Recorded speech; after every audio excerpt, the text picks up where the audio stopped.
السلام علیکم جی، آپ دیکھ رہے ہیں میرا یوٹیوب چینل. میں ہوں احسن واحد. صدیق صاحب ہمارے ساتھ موجود ہیں. تو آج دو ٹاپکس پر ہم بات کریں گے. ایک تو خاص طور پر جو ججز کمیٹی کا پروسیجر تبدیل کر دیا گیا ہے، اور اس میں جو ایک چیف جسٹس یحییٰ افریدی صاحب کو خوف ہے کہ شاید قائم مقام چیف جسٹس بن کر جسٹس منصور علی شاہ یا جسٹس منیب اختر کچھ جو ہیں چیزیں تبدیل نہ کر دیں یا ان کے لیے خطرے کا باعث نہ بن جائیں. اس میں آج انہوں نے تبدیلی کی ہے. ایک تو اس پر بات کریں گے، اور پھر 10 محرم الحرام کے بعد پی ٹی آئی کی جو ہے ایک تحریک چلنے جا رہی ہے، اس حوالے سے بھی بات کریں گے. صدیق بھائی بہت شکریہ، آپ نے وقت دیا. ویلکم. تو صدیق بھائی سب سے پہلے تو آج ہم چیف جسٹس صاحب کے حوالے سے بات کر لیتے ہیں.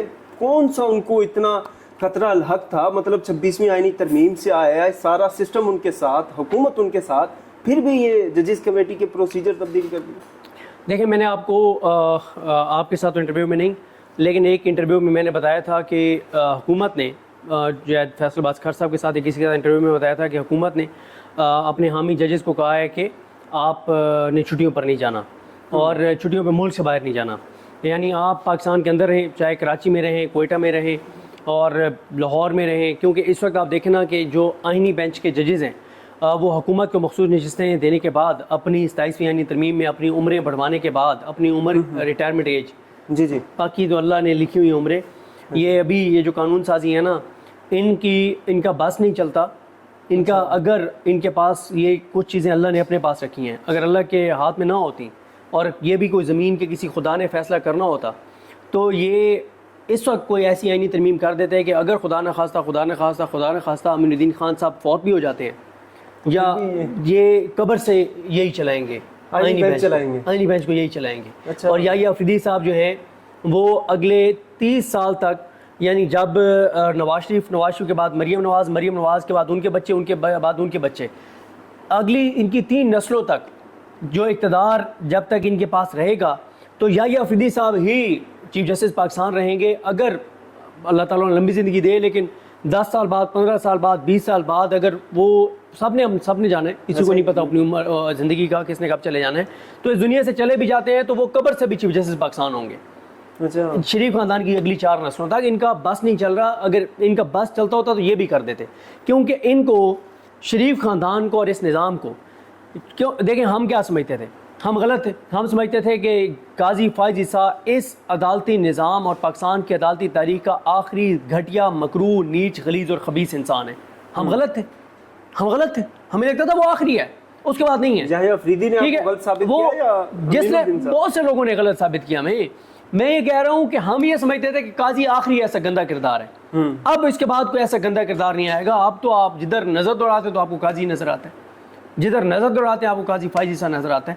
اب تو عدالتوں کے اندر تقریباً جو انتظامی عہدے ہیں ان کے اوپر قاضی فائز عیسیٰ بیٹھے ہوئے ہیں. تو اس لیے یہ اب آ جائیں اس بات کے اوپر جو آپ کا پوائنٹ تھا کہ یہ مطلب کیا ایسا ہے. دیکھیں، ان کو اصل میں اس نظام کے لیے مسئلہ بنے ہوئے ہیں اسلام آباد ہائی کورٹ کے 5 جج، محسن اختر کیانی صاحب، طارق محمود جہانگیر صاحب، سردار اعجاز اسحاق خان صاحب، بابر ستار صاحب، سمن رفعت امتیاز صاحبہ. دوسرا، آپ نے ایک چیز دیکھی کہ ان کو پریشانی یہ لاحق ہو گئی ہے کہ اب آپ کو نا منصور علی شاہ صاحب ایکٹیو نظر آتے ہیں. منصور علی شاہ صاحب نے 2-3 لیٹرز لکھے، انہوں نے ایک ججمنٹ میں لکھ دیا، انہوں نے پھر اس کے بعد اطہر من اللہ صاحب نے ایک ججمنٹ میں کچھ پیراگراف لکھ دیے، پھر عائشہ ملک صاحبہ اور عقیل عباسی صاحب نے ان کو جس طرح سے پھنسا دیا کہ عقیل عباسی صاحب اور عائشہ ملک صاحبہ نے ابھی تک اس مخصوص نشستوں کے 12 رکنی بینچ کے فیصلے پر دستخط نہیں کیے. یہ تو پی ٹی آئی کی لیلا قیادت جو ہے یہ نیریٹو نہیں بنا سکی. وہ 1-2 دن نیریٹو بنا اور credit goes to P T I کا سوشل میڈیا کہ اس نے یہ نیریٹو بنا دیا، ورنہ پی ٹی آئی کی لیلا قیادت تو روز بات کرتے کہ آج 1 دن گزر گیا ہے، 5 دن گزر گئے ہیں، 8 دن گزر گئے ہیں، 9 دن گزر گئے ہیں، 10 دن گزر گئے ہیں، جناب ابھی تک وہ 12 ججز کے دستخطوں والا فیصلہ نہیں آیا. روز نیریٹو بنتا، بنا ہی نہیں رہے نیریٹو بناتے ہی نہیں ہیں. لیکن بات یہ ہے 12 ججز کے دستخطوں والا فیصلہ نہیں آیا. وجہ ہے عائشہ ملک صاحبہ اور عقیل عباسی صاحب. ٹھیک ہے، ان کو یہ لگ رہا ہے کہ یار یہ منصور علی شاہ صاحب بھی ایکٹیو ہیں، اطہر من اللہ صاحب بھی، ان کی بھی ججمنٹ میں بڑے عرصے بعد کو پیراگراف آ گیا ہے. عائشہ ملک صاحبہ اور عقیل عباسی صاحب بھی اپنے حلف سے 1 انچ پیچھے نہیں ہٹ رہے. منیب اختر صاحب بھی کوئی کمپرومائز کرنے کو تیار نہیں ہے. تو پھر مطلب آپ دیکھیں کہ 11 کے 11 ججز کو بتا دیا گیا تھا کہ آپ نے یہ فیصلہ دینا ہے, لیکن ایک جج ریکیوز کر گیا, صلاح الدین پنور صاحب آپ ریکیوز نہ کریں, اب ان کو ریکیوز نہیں کرنا چاہیے, اب ان کو ڈٹ کے اس حکومت کے ساتھ کھڑے ہونے چاہیے. اب صلاح الدین پنور صاحب کو ڈٹ کے شریف خاندان کے ساتھ کھڑے ہونا چاہیے. اب صلاح الدین پنور صاحب کو ڈٹ کے اس جبر بربریت فسطائیت کے ساتھ کھڑے ہونا چاہیے. اب زرداری کے ساتھ ان کو کھڑے ہونا چاہیے, جنہوں نے زرداری کے پاس معاملہ بھیجا کہ 3 ٹرانسفروں کے جج ہیں, ڈوگر, سومرو اور آصف, ان کی سینیارٹی طے کرو اور بتاؤ کہ یہ مستقل ہیں یا یہ عارضی ہیں, کتنے عرصے کے لیے. تو اس کے بعد صلاح الدین پنور صاحب کو ریکیوز نہیں کرنا چاہیے. آپ کھڑے ہو شریف خاندان کے ساتھ, آپ اس نظام کے ساتھ کھڑے ہو. آپ کی بات کو کاٹ رہا ہوں, جسٹس صلاح الدین پنور صاحب کے انہوں نے حالانکہ الگ ہو گئے تھے اور انہوں نے انکار کر دیا تھا سننے کو, لیکن جس دن فیصلہ ہوا, اب جتنی ٹی وی سکرینیں دیکھیں گے وہاں پر جو حکومتی حمایت کرنے والے جو صحافی ہیں یا جتنے جو سسٹم کے بڑے قریب سمجھے جاتے ہیں, انہوں نے جتنے تجزیے دیے ہیں اس میں انہوں نے 7-6 سے فیصلہ دیا. انہوں نے جسٹس صلاح الدین پنور صاحب کو گنا ہے اندر. بالکل نہیں, وہ گننا بھی چاہیے.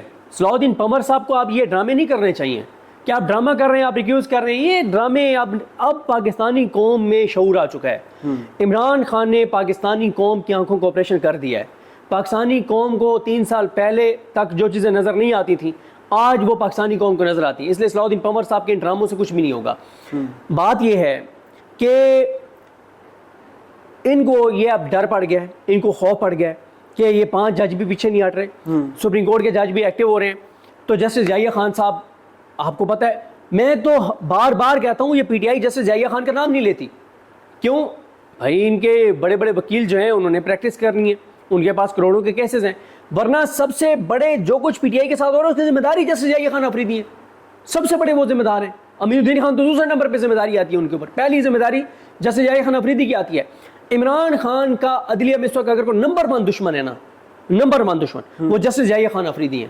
وجہ یہ ہے عمران خان 26ویں آئینی ترمیم کے خلاف ہے اور عمران خان درست خلاف ہے. کیوں؟ 26ویں آئینی ترمیم پاکستان کی بنیادیں کھوکھلی کر رہی ہے, پاکستان کو کمزور کر رہی ہے, پاکستان کے ساتھ ظلم کر رہی ہے, پاکستان کی آنے والی نسلوں کو برباد کر رہی ہے, پاکستان کو برباد کر رہی ہے 26ویں آئینی ترمیم. اب عمران خان 26ویں آئینی ترمیم کے خلاف ہے, عمران خان اس کے خلاف ہے, اس کا بینیفیشری سب سے بڑا کون ہے؟ ضیاء آفریدی صاحب. عمران خان کہتے ہیں اس کو ختم کریں.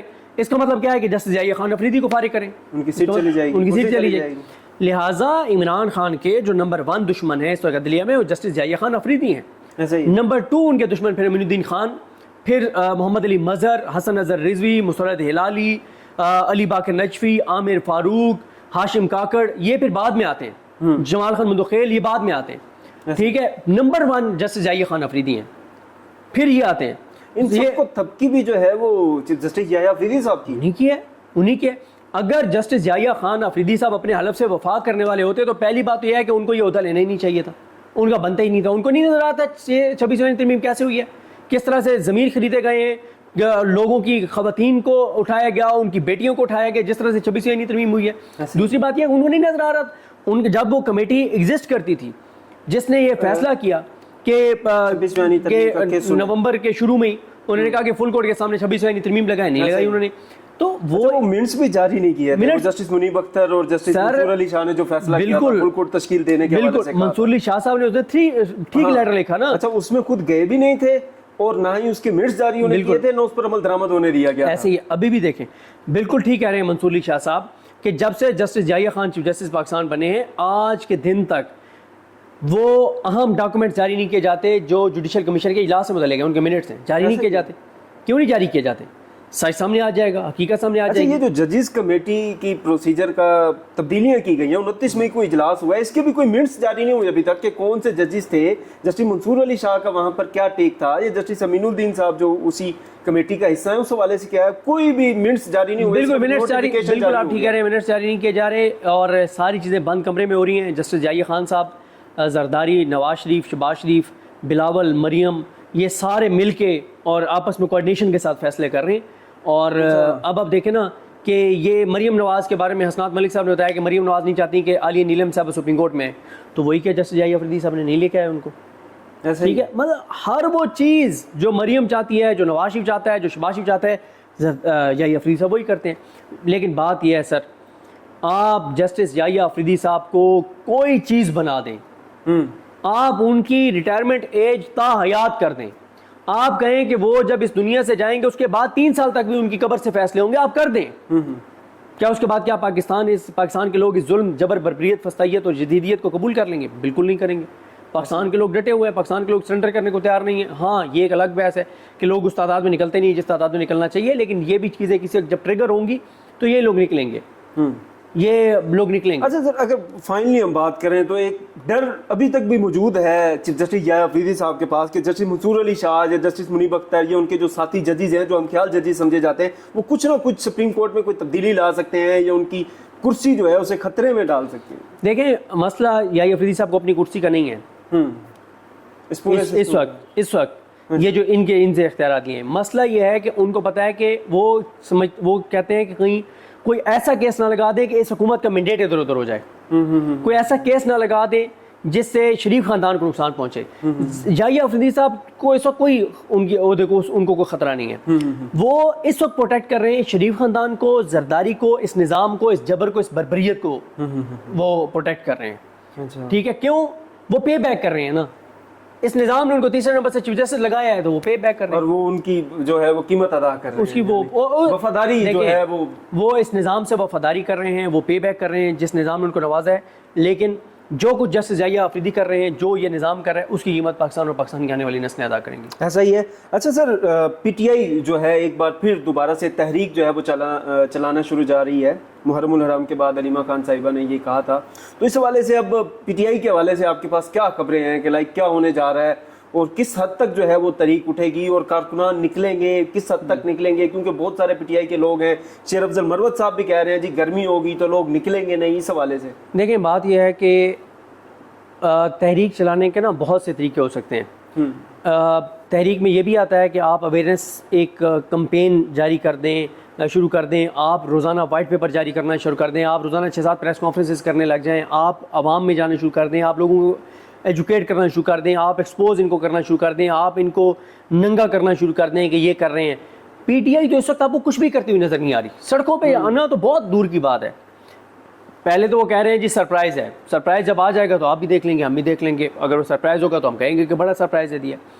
اس وقت تک پورے پاکستان میں تو کچھ بھی نہیں کہتا. چلیں جی، مجھے پی ٹی آئی کی لیڈرشپ کے کچھ لوگ کہتے ہیں کہ جی میں ان کے بارے میں بڑا باعث ہوں، میں ان کو لیلا کہتا ہوں، میں چابی والے کھلونے کہتا ہوں، بزدل کہتا ہوں، میں کہتا ہوں کہ عمران خان کی بیٹ میں چھڑا گھونپ رہے ہیں. کچھ لوگ کہتے ہیں میں غلط کہتا ہوں، میں مان لے تو میں غلط کہتا ہوں. یہ پی ٹی آئی کے لوگ تو سن رہے ہوں گے نا. ایسے ہی ہر ضلع میں سے ایک بندہ تو سن رہا ہوگا نا. یعنی اگر ہماری یہ ویڈیو 5000 بندے دیکھیں، 5000 میں سے ہر ڈسٹرکٹ کا ایک بندہ تو ہوگا نا. ہر ڈسٹرکٹ کا ایک بندہ بتا دے کہ کیا اس کے ضلع میں اس گراؤنڈ کے اوپر پی ٹی آئی کی وہاں پہ کسی M N A M P ticket order نے وہاں پہ ماحول بنایا ہوا ہے.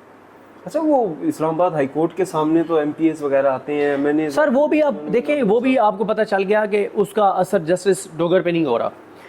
اب مسئلہ یہ ہے کہ جسٹس ڈوگر کے پاس، جسٹس ڈوگر کے آنے کے بعد جو کیسز پی ٹی آئی کے نہیں لگ رہے، اس کے اوپر کوئی آپ نے وائٹ پیپر دیکھا ہے؟ کچھ نہیں ہوا. کوئی ڈیٹیل چیز دیکھیے، کوئی بلٹ پوائنٹس دیکھیں کہ یہ صحافی لکھ رہے ہوتے ہیں. احتشام کیانی نے کتنا اچھا وہ لکھا کہ توشخانہ 2 بریت کیس کے ساتھ کیا ہوا ہے. سپریم کورٹ میں پی ٹی آئی کی جتنے کیسز پینڈنگ ہیں، کوئی آپ کورٹ رپورٹر ہیں سپریم کورٹ کے، آپ کے پاس ہے پی ٹی آئی کی لیگل ٹیم نے کبھی آپ کو بھیجا ہو کہ یہ ہمارے اتنے کیسز سپریم کورٹ میں پینڈنگ ہیں جیسے یحییٰ خان نہیں لگا رہے؟ نہیں، بالکل نہیں. وہ اپنی مرضی سے وہ کیسز وہ لگاتے ہیں جو حکومت کے مفاد میں اور جن سے حکومت کو فائدہ ملے، وہ کیسز لگیں گے اور فیصلہ بھی حکومت کے حق میں ہی ہوگا. وہ تو انہوں نے یہی کرنا ہے. جسٹس یحییٰ خان صاحب نے یہی کرنا ہے، امین الدین خان صاحب نے، محمد علی مظہر صاحب نے، جمال خان مدخل صاحب نے یہی کرنا ہے، نصرت العلی صاحب نے یہی کرنا ہے. میں پی ٹی آئی کا کہہ رہا ہوں لیکن ادھر سے کہ پی ٹی آئی نے آج تک کوئی ڈاکومنٹ جاری کیا ہو کہ اتنے ہمارے کیس سپریم کورٹ میں پینڈنگ ہے، سپریم کورٹ میں نہیں لگایا جا رہے. عمران خان نے فلاں تاریخ کو خط لکھا تھا، اتنے مہینے ہو گئے، جسٹس یحییٰ خان نے کچھ نہیں کیا. کوئی آپ نے بات سنی ہے؟ مسئلہ ہے پی ٹی آئی کی کوئی حکمت عملی نہیں ہے. اصل مسئلہ یہ ہے کہ عمران خان اور پی ٹی آئی کی لیڈرشپ مختلف پیجز کے اوپر ہیں. عمران خان مزاحمت چاہتے ہیں، وہ ڈھیل چاہتے ہیں. عمران خان لڑ کے باہر آنا چاہتا ہے، وہ کسی کا پاؤں پکڑ کے عمران خان کو باہر لانا چاہتے ہیں. وہ کہتے ہیں کہ عمران خان لیٹ جائے، عمران خان کہتا ہے کہ میں کھڑا رہوں گا. تو اس وقت عمران خان کی باہر لیڈرشپ اور عمران خان مختلف پیجز پر ہیں. جب تک یہ مختلف پیجز رہیں گے تو عمران خان جیل میں ہی رہے گا، اور مجھے تو عمران خان کی رہائی جو ہے وہ مستقبل قریب میں بالکل نظر نہیں آتی. اچھا، ایک طرف جو ہے احتجاج کی کال آتی ہے پی ٹی آئی کی جانب سے، عمران خان صاحب کی جانب سے، اور سیم ٹائم میں جو ہے میاں نواز شریف صاحب کی خبر آتی ہے جی وہ اڈیالہ جیل میں جا رہے ہیں. ایک اور خبر آتی ہے جی آصف علی زرداری صاحب کو جو ہے اس صدارت سے ہٹانے کے حوالے سے چیزیں چل رہی ہیں. تو اس کا کوئی لنک ہے ان کا آپس میں؟ کیا زرداری کو ادھر ادھر کیوں یہ نظام کرے گا؟ وہ زرداری جو رات کو نیند کی گولی اپنی مرضی سے نہیں کھا سکتا، جو سو اپنی مرضی سے نہیں سکتا، زرداری کو اگر کہا جائے نا کہ ووٹ ڈلوانا ہے، زرداری وہاں سے گاڑی میں اسے کہا جائے نا تو وہ بھٹو کی قبر بھی رکھ لے آئے گا اسمبلی میں، وہ بے نظیر کی قبر بھی لے آئے گا اسمبلی میں، وہ اپنے والد حاکم زرداری کی قبر بھی لے آئے گا اسمبلی میں، اتنا وہ تابع دار ہے۔ اتنے تابع دار شخص کو کون ہٹاتا ہے؟ کیوں ہٹاتا ہے کوئی؟ مطلب زرداری اپنی روح کسی اور کے حوالے کر چکا ہے۔ زرداری کی تو کوئی سیاسی طور پہ کوئی حیثیت اور اوقات ہی نہیں ہے، بلاول کی کوئی حیثیت اور اوقات ہی نہیں ہے۔ آپ پیپلز پارٹی کے ساتھ بیٹھے ان کے لوگوں کے ساتھ آف کیمرہ، وہ آپ کو قائل کریں گے کہ اس وقت سب کچھ اسٹیبلشمنٹ کے ہاتھ میں چلا گیا ہے، عدالتیں، یہ نظام، بیوروکریسی، سب کچھ، اور اگر کسی نے پاکستان میں سیاست کرنی ہے تو اس نے اسٹیبلشمنٹ کے ساتھ لیٹ کے کرنی ہے، ان کے پاؤں میں بیٹھ کے کرنی ہے، ان کے بوٹ چاٹ کے کرنی ہے، اور وہ کہتے ہیں کہ ہم وہ کر رہے ہیں اور ہم یہ کرتے رہیں گے کیونکہ اس کے علاوہ کوئی اب اسپیس نہیں رہ گئی، اور ہم سے کوئی مزاحمت نہیں ہوتی، ہم سے کوئی چیز نہیں ہوتی ہم نے۔ اور وہ یہ بات مانتے ہیں پیپلز پارٹی کے جو لوگ ہیں، وہ کہتے ہیں کہ پیپلز پارٹی کی جو لیڈرشپ ہے، زرداری، بلاول، ان لوگوں نے اتنی کرپشن اور لوٹ مار کی ہوئی ہے، یہ سر تا پا کرپشن میں اتنے ڈوبے ہوئے ہیں کہ یہ ایک دن بھی مزاحمت نہیں کر سکتے، کھڑے ہونے بھی چاہیں تو اسی وقت 24 گھنٹے کے اندر اندر باپ بیٹا سارا خاندان گرفتار ہو جائے گا، کیونکہ ساروں کے نام کے اوپر منی لانڈرنگ ہے، ساروں کے نام کے اوپر فیک اکاؤنٹس ہیں، ساروں کی کرپشن اور لوٹ مار ہے۔